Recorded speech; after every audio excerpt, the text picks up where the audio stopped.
हाँ, तो किस किस को लगता है कि ये नारा सही है, हिंदू मुस्लिम सिख ईसाई आपस में भाई भाई? तो भाई जिसको लगता हो तो उसको डालो अपने, हाँ सही समझ रहे हो, कहाँ डालो। हमें नहीं रखना किसी से भाईचारा, और ये लोग कभी भाई हो नहीं सकते, आज नहीं कभी। ये हमारे भाई नहीं हो सकते, ये साले दुश्मन के दुश्मन रहेंगे।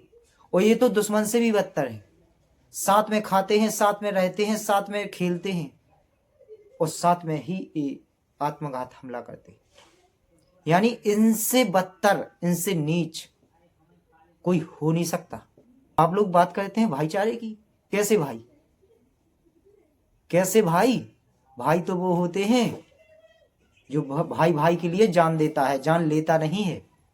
वो आप लोग इसी देश का खाते हो, इसी देश में रहते हो, और इसी देश को तबाह करने की सोचते हो। क्विंटलों आईडीएक्स मंगाते हो, इसी भारत माँ की कोख में जन्मे हो साले गद्दारो, और तुम आज इसी भारत माँ को उजाड़ने की सोच रहे हो। तुम लोग कभी सफल नहीं होंगे, और ना ही कभी हम लोग भाईचारे बना के रह सकते एक साथ। तुम्हारा एक ही इलाज है, सिर्फ देश से बाहर निकालना। इससे बड़ा इलाज हो नहीं सकता। वोट की राजनीति करने के लिए हम भाई भाई उनके लिए खड़े होते हैं। मुस्लिम हमारे भाई हैं, किस एंगल से मुस्लिम हमारे भाई? आप लोग हमें इस बात का जवाब दें। पहले बोलते थे कि वो पढ़े लिखे नहीं है, अनपढ़ हैं, तो उन्हें टैकल किया जाता है इन कामों के लिए। इनमें बताओ कौन है ऐसा जिसे टैकल करने लायक हो? सब अच्छी यूनिवर्सिटी, अच्छे स्कूलों में पढ़े बच्चे हैं, डिग्री है इनके पास, MBBS, DM, डॉक्टर, क्या नहीं है ये। और इसके बाद भी आप लोगों को लगता है कि इनको टैकल किया जाए। इन्हें टैकल नहीं किया जा रहा है, इनकी सोच में ही आतंक है। और जब तक हम लोग इनको सबक नहीं सिखाएंगे, ये लोग नहीं समझेंगे। और सबसे पहले तो ये भाईचारा करना बंद करो आप लोग। काहे का भाईचारा? हमारा कोई भाईचारा नहीं है, और ना कभी हो सकता है। वो आप लोगों को लगता है अगर कि मैं कट्टर हिंदू हूं, तो हूं। तुम जैसों के लिए कट्टर हिंदू होना ही जरूरी है। तुम जैसों के लिए कट्टर होना बहुत जरूरी है।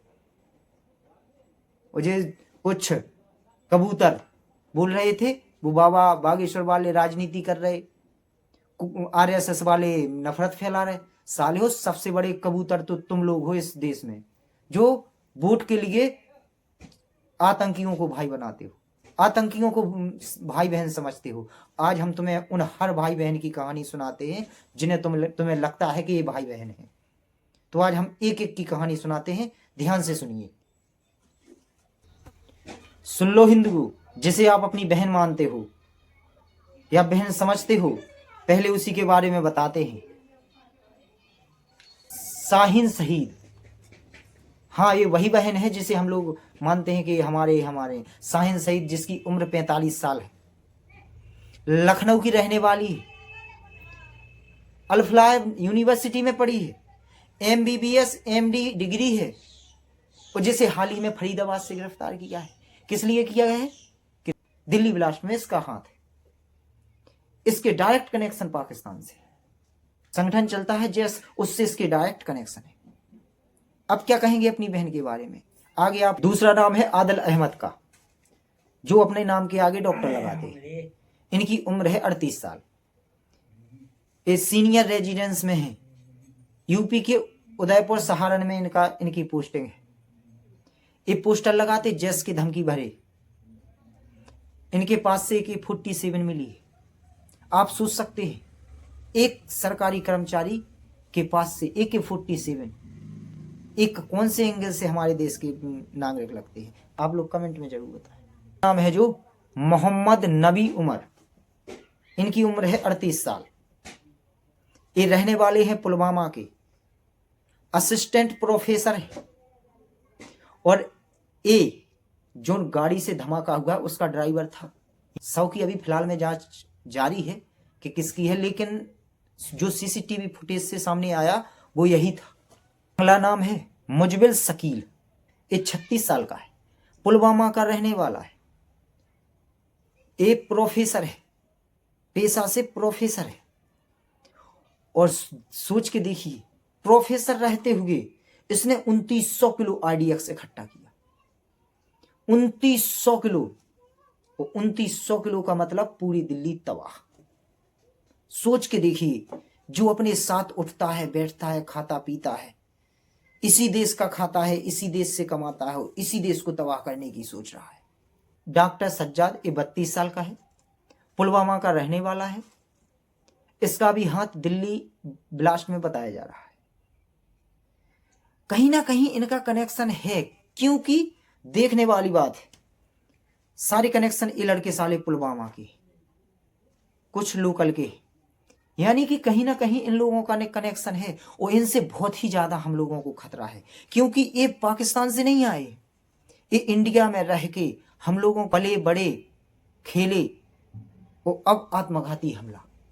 यानी कि दुश्मन तो फिर भी ठीक होता है कि हम उनसे सतर्क रहते हैं कि ये दुश्मन है, लेकिन ये दुश्मन से बड़े हैं। ये यही हैं आस्तीन के सांप, जो हमें और हमारे देश को निगलने वाले हैं। हम लोगों को आगे आना होगा और हमें इन लोगों को सबक सिखाना होगा, नहीं तो हमारे एक दिन ऐसा आएगा कि हमारा देश दिल्ली की तरह धू धू करके जलेगा। सभी लोगों से निवेदन है, पहले तो आप लोग इनको भाई मानना बंद करें। ये हमारे कभी भाई नहीं हो सकते। भाई तो वो होता है जो हम आप हैं, और भाई भाई के लिए जान देने के लिए तैयार है। जे आस्तीन के सांप हैं साले, हम लोगों के कभी नहीं हो सकते। इसलिए इनसे सतर्क रहें और इनका कभी भी समर्थन नहीं करें। जे राजनीति के चक्कर में कुछ जे हिंदू पार्टी है ना, इन्हीं को यही प्रोटेक्ट करती हैं, यही पालती हैं।